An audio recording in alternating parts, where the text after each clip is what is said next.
What's the meaning of bouncing?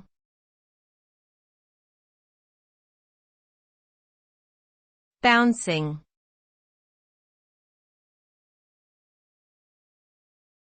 Bouncing.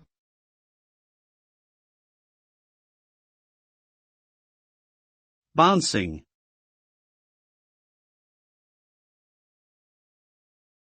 Bouncing.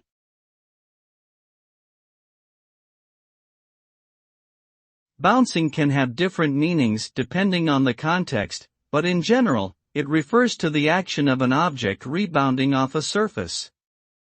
For example, in physics, bouncing is used to describe the elastic collision between two objects, where the energy transfer results in one object rebounding after impact.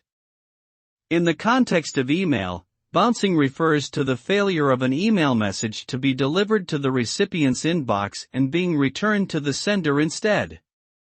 This can happen due to various reasons, such as incorrect email addresses, full inboxes, or spam filters.